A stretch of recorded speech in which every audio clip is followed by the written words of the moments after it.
whatever people do, they always have a reason. They may not be aware of the reason consciously, but there's always a reason. If someone tries to commit suicide, there's a reason. If someone tries to hurt someone else, there's a reason. If someone is willing to work 18-hour days, there's a reason. If someone doesn't want to work, there's a reason. Now, here's the good news. Having dealt with literally tens of millions of people from hundreds of countries, or more than 100 countries to be accurate, I could be an idiot at this point and have to see there are patterns. There are patterns that'll make you angry and patterns that'll make you sad. There are patterns that'll excite you. There are patterns that'll make you grateful. There are patterns that'll make you completely worried all the time. There are patterns that'll make you feel so absolutely certain you can run through an effing wall. Once you know what the patterns are, you can get rid of the ones that don't work and adopt some of the ones that do more often. And that's a good part of what we're going to do the next few days to give you perspective. But the most important pattern to understand is why people do what they do. So as I told you, I've had a unique gift. I've had the chance to travel the world at this stage of life where literally the world is available to all of us in a few hours. But what I want you to understand is everybody has a reason for what they do, but the good news is there's only 6 reasons. There are lots of different stories, but I can tell you by experience being around the world, there's only 6 reasons. And those 6 reasons are called the 6 human needs. And I'm going to walk you through these. Now, I need you to manage your state for the next few minutes because we're going to go a little deeper on content, but we're going to do it only so in the future for the next 3 days when somebody stands up, you're going to look at them and you're going to go, what's driving them? And I'm going to ask you, which of these needs are driving them? Because once you know what drives somebody, you know how to meet their needs. Or you can predict their behavior and see whether or not they're the right corporate match, personal match, intimate match, because you have to understand it. So what are these 6 needs? They are not goals. They are not desires.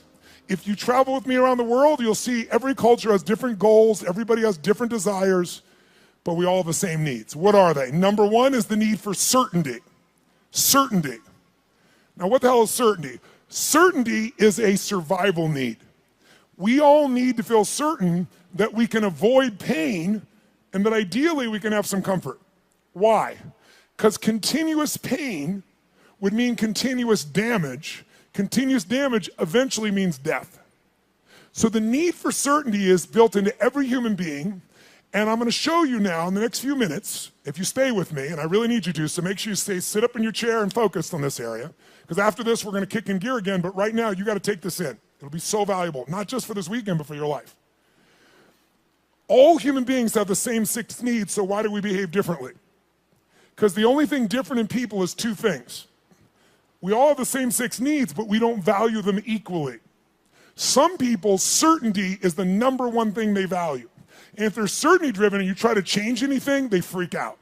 They get fearful or they get angry or they get pissed off because what matters most to them is keeping things the same way where they feel like they're in control. Raise your hand if you follow. That's an example. Some people, they value love much more than certainty. Some people value certainty more than love. So even though they love you, if they don't feel certain, they won't open completely. Right? Just as one example. So the difference in people, we all have the same 6 needs. The difference is which of the top 2 you value most out of these 6. Because these top 2 determine your direction in life. And direction, if you keep moving in direction, it leads you to an ultimate destination or destiny. So we want to understand what your top 2 needs are. And same thing with other people. This weekend, when somebody stands up, often I'll say, what's driving them right now? And I want you to see, within a very short time, 8,000 people from 44 countries will all be saying the same thing. Because it'll be that obvious to you. You'll be a practical psychologist by the time we're done here. So now, if we know what these needs are, and the person values them differently, we also have to find out 2 people could have the same need, but they have a different belief about what it takes to be loved. Or a different need about what it takes to be certain. Some people to be certain need $10 billion. Some people to be certain just need to pray to God. Some people to be certain need to feel like they have 3 perfect children and they're there every day. Some people that feel certain because I've always figured it out. I don't know what's going to happen, but I know I'll figure it out because I always have. You can get certainty from your past. You get certainty from God. You get certainty by working out intensely. You get certainty by eating food. Too much food especially will put comfort in your body. If you overeat, all the blood goes in your stomach. You start breathing again. So we all need certainty. The only question is it number 1, 2, 3, 4, 5, or 6 on your list? And the second question is, what does your brain say has to happen to be certain? Some people have certainty that's impossible to meet. The young lady over here who was sitting in the chair before we intervened had a blueprint that's never going to be met. it literally would make her unhappy regularly. So we got to know what needs you're after and what's your blueprint. How many got a feeling, at least, when I'm explaining here right now? It makes some sense to you. Say, I. Awesome. So the first need is certainty. How can we meet our need for certainty? We can do it in ways that are positive, neutral, or negative. I can get certainty in a heartbeat if all I want to do is get really pissed off and freaked out about something. When you get angry, do you get certain, yes or no? You better believe it. So some people get angry all the time because it's their way to get certainty in a life that's uncertain. It has all kinds of negative side effects, but it works in the moment. So listen to me now. Most people meet their needs in a way that works in the moment, but not long term. So they feel good for a short time, like a sugar high, and then they drop emotionally, and they got to do it again, whether it's food or smoking or drinking or whatever it is. So you can meet your needs in positive ways, neutral ways, or negative ways. So if I came along here and I said, what's your name, sir? Chase. Chase, I want to make a deal with you. How much do you weigh? 246. We're going to weigh you in 5 minutes. He says he weighs 246. If you're within that range, I'm fine. Here's my deal. I will give you, I'm going to put $50 million US cash tonight into an escrow account for you. They're going to weigh you. If you lose 50 pounds tomorrow morning by 8:30 a.m., you will receive that 50 million, otherwise they get it back. Can you do it, yes or no? No? Sure you can. Take off a leg, take an arm, we can get your ass there. There's no question, Chase. Is the goal obtainable, yes or no? Is it achievable? Is it obtainable, yes or no? But it's not sustainable, and that's how most people meet their needs. They use a drug or alcohol or food or cigarettes or something to get comfortable, to get certainty back. But the problem is it has side effects long term. Works in the short term, doesn't the long term. Raise your hand if you follow. Say I. So you could get certainty by overeating or smoking or drinking. What happens when you smoke a cigarette? Take a deep breath in and you blow it out nice and long and slow, full exhale. When most of you are stressed, how many have noticed that you either stop breathing or you breathe really shallow? How many have noticed this in the past? So you smoke a cigarette, and in the moment, it meets your need for comfort and certainty. It's killing you, but it works short term. That's how most people live their life. You can get certainty by working out. If you go on a run really intensely, or you go lift weights, and you push yourself, and all that blood starts pulsing through you, do you feel certain, yes or no? And what's the downside? Zero. So there are ways to meet your needs that are empowering, neutral, or disempowering. The parts of our life we don't like are problems. Why would we keep a problem? We're all capable of solving it. Why would we keep a problem? The only reason you have a problem that's stuck around is because it meets some of your needs. Not all of them, or you wouldn't want to get rid of it. But enough of them that it makes it hard to give up. It's kind of like, who's ever been in a relationship way too long? Let me see your show of hands. And how many knew it was wrong while you were there? Let me see your show of hands. So why the F did you stay there? Because of the uncertainty. Because, well, I'm not thoroughly happy. I'm kind of unhappy, but I might be worse if I was totally alone. What if this is the best one I'm ever going to get and I screwed it up? But what happened was most of you had that feeling, talked yourself back down into the relationship multiple times until one day you hit a threshold where your brain went, it was painful in the past, it's painful in the present, it's going to be painful in the future, I'm out of here. Who's done this before? Say I. So there is a threshold that we can find, and if we find that threshold, we can break through it pretty damn easily. We can shift, we can get to where we really want to go. So what I want you to get is, of these 6 needs, we all find a way to meet them. The only difference again is which are your top 2 out of the 6, and I've told you certainty so far.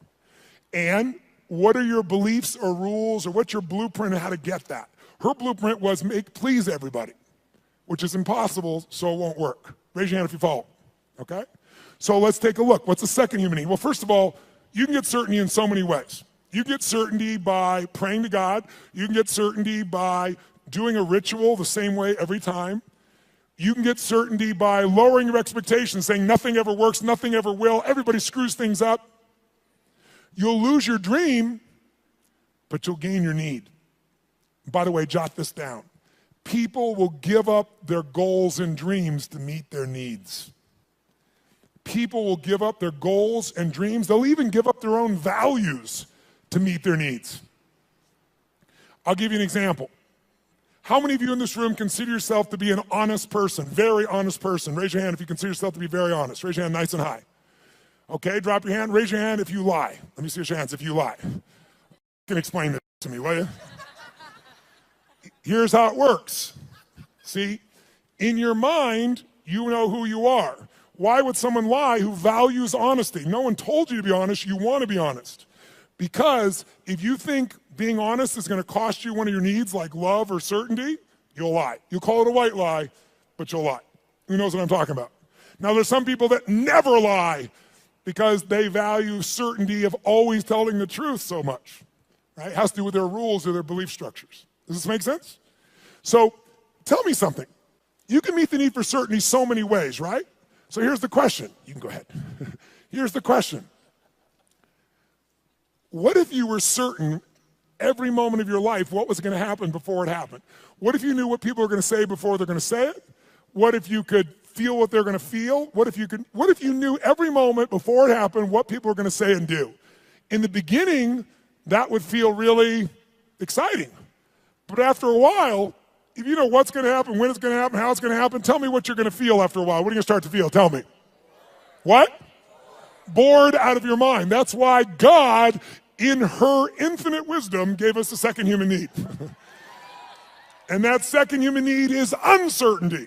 We have a need for uncertainty. We have a need for surprise. We have a need for variety. In fact, what's the phrase? Variety is the what of life? Spice of life. Now, how many of you in this room, raise your hand, how many of you in this room love surprises? Raise your hand if you love them. Say I. Bullshit. You love the surprises you want.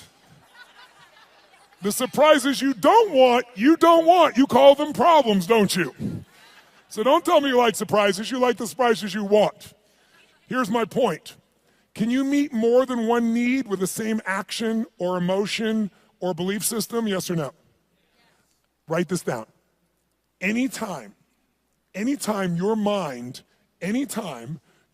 perceives that doing something, believing something, or feeling something meets at least three of your needs. So anytime your mind perceives that doing something, feeling something, or believing something meets at least three of your needs, then you will become addicted to that thought, that feeling, that emotion, or that action. You can be positively addicted or negatively addicted, but you're going to be addicted. Anytime your brain perceives that something you believe, do, or feel meets three of your needs, you'll get addicted to it.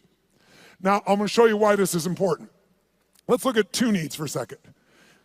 Is it possible to meet your need for certainty and uncertainty simultaneously, even though they're opposite needs, yes or no? I'll give you an example. Who here has ever rented a movie that you've already seen? Let me see a show of hands. Get a life.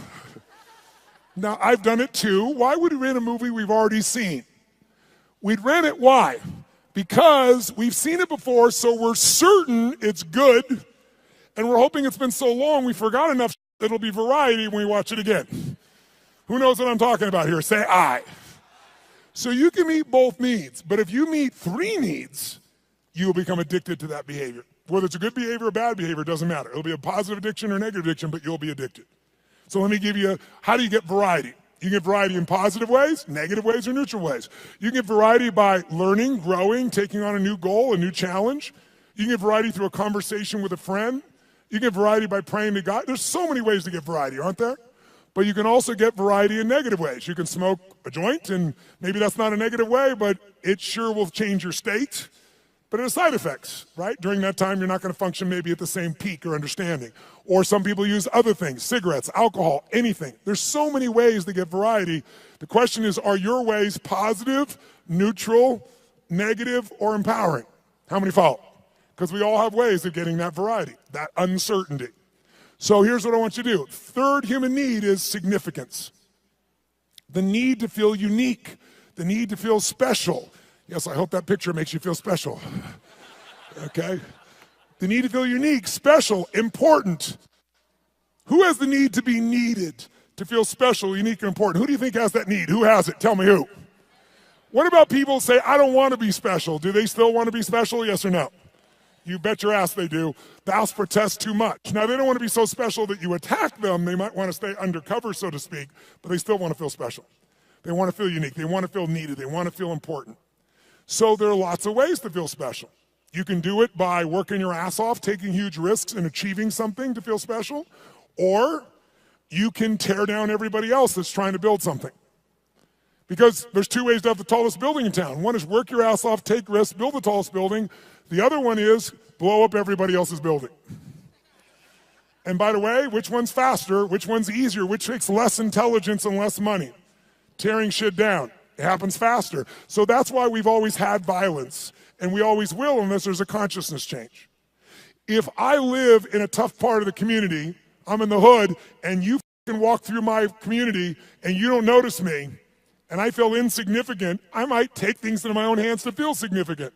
If all of a sudden I put a gun to your head, tell me on a 0 to 10 scale, how certain am I you're going to respond to me now when I put that gun to your head, 0 to 10? 10 is absolute, 0 is not at all. Where would you put it? Quick. Yeah, 100. Is it true? But also, when I put my gun to your head, how significant am I to you in your life, even if you didn't know me a minute ago? If I got a gun to your head, how significant am I, 0 to 10? 100. I'm the most significant thing in your life, and a moment ago you didn't know I existed. And I don't need any intelligence, I don't need background, I don't need education, all I need is a gun and the will to do it. Oh, by the way, just in case there's not enough there to be an addiction, when I put that gun to your head, every time that happens, it's going to be a different game. I know you're going to respond to me, I know I'm significant, but what you're going to say and do is different, so I get variety. So you meet 3 needs, but violence doesn't end there. Because the 4th human need is connection and love. And most people are too afraid to love because they've loved and been disappointed, or they've loved and then lost the love, and it was so painful that now they settle for the crumbs of connection because that's safer. So it's a form of the need, but a low level of the need, but it's still part of the need, and we got to meet it. So if you're going for connection and love, if I cut my gun to his head, on a 0 to 10, I'm a 10 of certainty, I'm a 10 of significant to him, I'm going to have a ton of variety. But are we also connected in a sick way, but deeply connected in this moment? Yes or no? On a 0 to 10, how much connection is there between our lives at this moment when I put the gun there? 100. How many follow this? Say I. So violence meets 4 of the human needs, and that's why we've always had it. That's why ISIS exists. That's why people do the stupid things they do, is they do it to try to meet their needs. The biggest cause of violence, though, if you'll notice, is 95% of the time when it's a terrorist, it's a male. Why is that? Because in the human nervous system, if you're masculine, testosterone is probably large in you. Whether you're a man or woman, if you're more masculine, you got a lot of testosterone. Testosterone is about dominance. It's about significance. It's about domination. And the higher that is, the more they want it. If they look at their life and they're not dominating, and they get really frustrated, they'll do a final act. Men will die for significance. Women will die for love. Now, some men will die for love too, so you know. But biochemically, a female is wired to be able to nurture and to support human beings. We wouldn't exist if it wasn't for every woman in this room, because we all came through one and we wouldn't exist. There's no man that can make this shit happen. But the women have, and the reason is because they have that connecting power as their strength. Now, can any man become more love-driven? Yes. Can any woman be more significance-driven? Yes. But our biochemistry leads us that way, which is why a terrorist will come up and do what they're doing and kill someone, because all they give a shit about is domination, is that I'm significant. And they want certainty in a world where they feel uncertain. And they want variety in a life that is incredibly boring in the middle of the fucking desert where there's nothing. And no one's working, where you got 30% of the population unemployed. What am I going to do, work at McDonald's or go kill people? Kill people feels more exciting right now. How many follow what I'm talking about here? Say I. Now, can you get significance in positive ways? Of course. You can be significantly more generous than anyone else, and that generosity gives you a sense of significance because you know you're really a giver. You're not trading, you're not exchanging, you really are giving. And it makes you feel full. It makes you feel significant because you know the truth. No matter what you tell people verbally, you know what's true inside. And no one can mess with that. You can get significance by the way you dress. You can have significance by having more tattoos and earrings in more locations than any of us want to know. But the bottom line is you can know more about box scores and sports to be significant. Everyone finds a way to be significant. Most people find a way to be significant by having a significant problem. Why? Because if I'm really successful, you might like me for a while, but after a while, most people get annoyed with someone who's always happy and successful. Easy for you! Who knows what I'm talking about here? Raise your hand, right? But if you got big-ass problems, who's going to be upset with you? You're not competing with them. So you have huge problems and go, I understand. But if you're doing really well, it's like easy for you. So most of us unconsciously learn to create big problems as a way to connect because it's the safest way to connect and not be rejected. Some of you do it like she does by trying to please everybody all the time. Thinking if I please you enough, then you'll come to me. You'll give me what I'm really wanting too, which is what she wants. But it doesn't work that way. It works sometimes, but not all the time and not even the majority of the time. How many follow here? Say I. So we have what needs so far? Number one is, nice and loud, number one is certainty. Certainty you can be comfortable, you can avoid pain, you can survive, you can be comfortable. Second human need is the need for uncertainty. Also need for variety or surprise. What's the third human need? The need for to feel unique, to feel special, to feel important. Who has that need? Who has that need? Everyone. And the fourth need is the need for connection, and most people settle for connection because love is too scary, because they loved and it was so wonderful and it went away and they don't want that pain anymore. So they want love, but they settle for connection. So if you can't get love or connection anywhere else, buy a dog. Don't get a cat, they're independent, get a dog. Is it true? You can be the dumbass owner, you can not even feed them, you can leave for 5 hours, you can leave for 5 minutes and it's like you've been gone for 6 months, they're so excited, right? So anyone can feel connection and love. You can do it through prayer. You can do it through good gifts. You can do it by dressing special. You can do it by having big problems. The only question in life is not whether you're going to meet your needs. The only question is how. And is it obtainable or sustainable? Is it empowering, neutral, or negative? And if you want to change your life, willpower never lasts. But when something meets more of your needs, it's effortless. If you want to know what the biggest addiction is in our culture, it's not alcohol, it's not some form of prescription drug, it's not an illicit drug, it's problems. Because problems allow us to try to deal with our deepest fear that we're not enough and we won't be loved by saying, it's not me, it's this problem. It's just that I have ADHD, it's just that I've been through this, so most people meet their needs through problems. Unfortunately, they don't meet their deepest needs, because up until now, we've described the first 4 needs, which are the basic needs of your personality. But everyone, by the way, finds a way to meet these first 4 needs. Even if you have to lie to yourself, if you got to work 20-hour days, you will find a way to meet your need for certainty, uncertainty, significance, even if it's just you have worse problems than anybody else, connection to yourself, you will find a way. But the final 2 needs are the needs that create fulfillment, and they are the spiritual needs, not religious, but spiritual. The 5th human need is growth. We've already said it. We grow or we what? There's no way around it. If your business isn't growing, it's dying. If your relationship isn't growing, it's dying. There are no plateaus in this life. Who's with me here? Say I. So growth is life, and if you want a one-word key to happiness, I'll give it to you right now because it's real obvious having worked with millions of people. Progress equals happiness. If you're not even where you want to be, you're still overweight, you're still financially struggling, you're still not where you want to be in your career, but you start working out. You haven't even lost the weight yet, but you start feeling better, you start making progress. Or you start to change that business. Still not there yet, but you're making progress. Or change that relationship, or change your body, or change your health. Anytime you start making progress, your happiness will go through the roof. Anytime you achieve things and you don't set up something new to go for quickly, you'll lose momentum, and in a short time you won't be so happy. Because the law of familiarity will come in, and this thing that once was this big dream will now just be something that you're used to.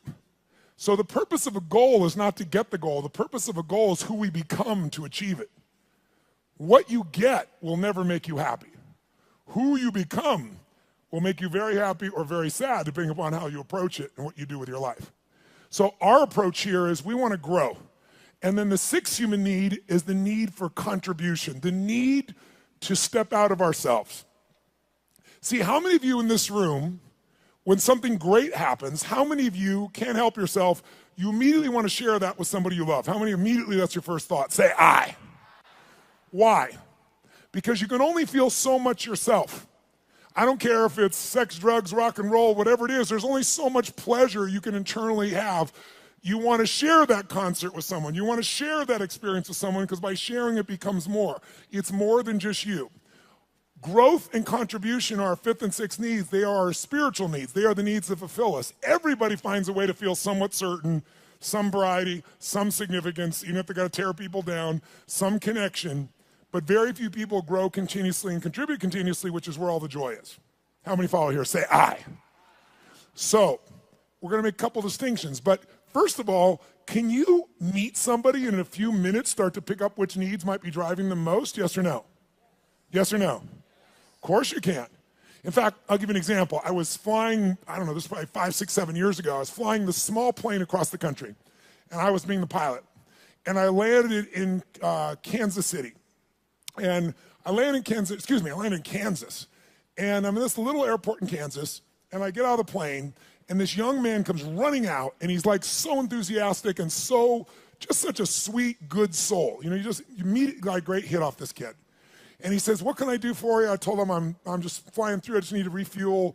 He goes, how much do you need? I said, just fill her up. He goes, no problem, I leave. As I leave him, come around the plane to walk up the steps to go into the FBO, the fixed-based operation where I'm stopping for the moment.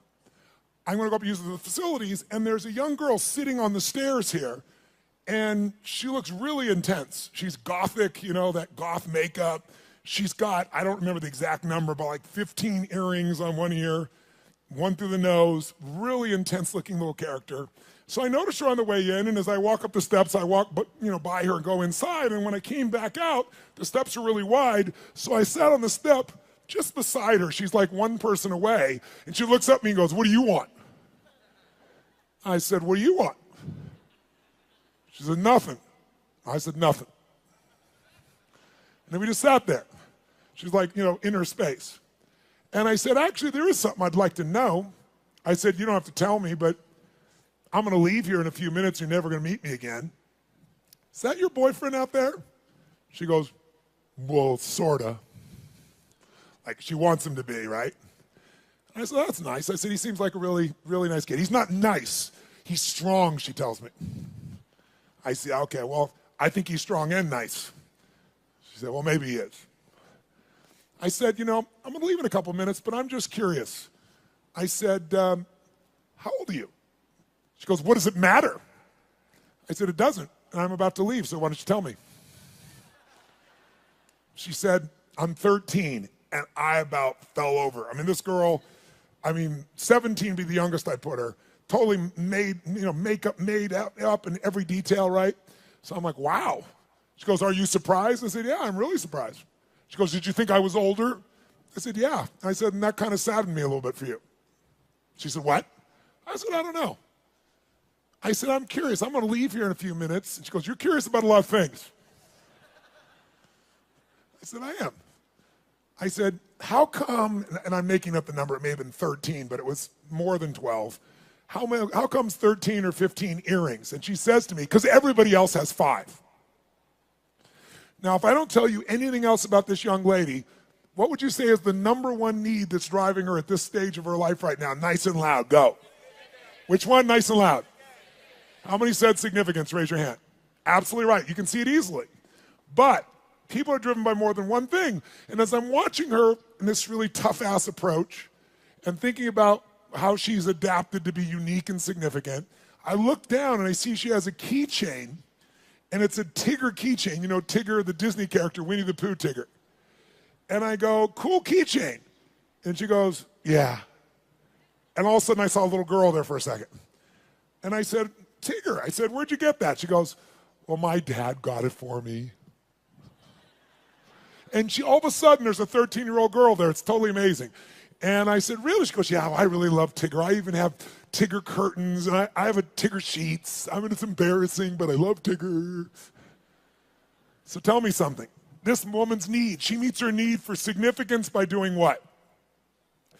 Being gothic, being different than everybody else, 15 earrings, tough ass, makeup. But she's still a little girl, and she has another need called certainty and comfort. And where does she get that? Tigger and her dad. And you can see it right there in front of you. After this weekend, you will never see the world the same way if you stay awake. Instead of seeing people's behaviors, you're going to see their attempts to meet their needs. And when people do stupid things, they're just starving to meet their needs, and they're finding something that isn't very effective, or it's effective short term, but hurts them long term. And because you've done this, you can have compassion. How many of you have something on your list, more than one, where you're doing dumbass things to meet some of your needs, and even though it doesn't meet all your needs, it meets some of them, and so you keep doing it? Let me see your hands here. Say, I.